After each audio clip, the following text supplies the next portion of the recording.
Ethan says, hey, Semantic Mastery, I saw that Bradley endorses Peter Drew's Evo 4 software.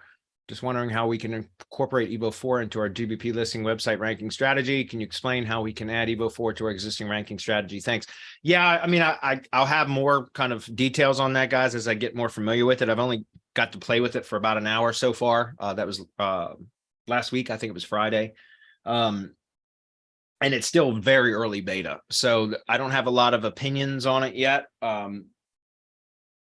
My kind of thought, my goal for using Evo 4 is to assist in lead gen stuff, to build for link building purposes to a degree, but more or less to build kind of Web 2.0 and cloud assets and things like that that can be used to kind of augment a self-hosted site for lead gen and or client stuff, if that makes sense. So I can, and again, I may be way off base with how I end up finally using it.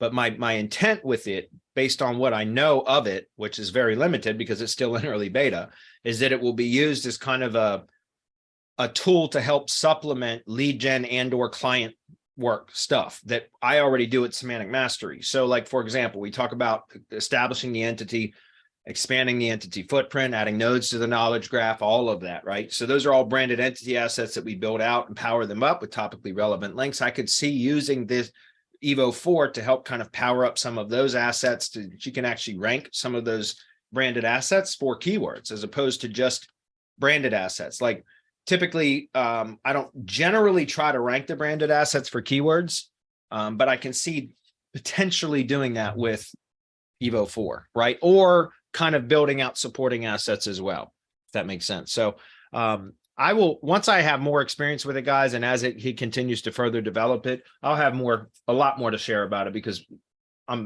Peter asked me to do training for him for Evo 4. So I will be using it a lot and testing with it and figuring out what my favorite strategy is, or, how I use it. And when I do, I will be sharing that far and wide, right? So it will be part of the actual official training for Evo 4, but plus we'll share it through the mastermind and everywhere else, through Semantic Mastery audience as well. So there you go. I think it can be used as kind of a tool to help power up branded assets and things like that. For now, at least that's what my thought is for now.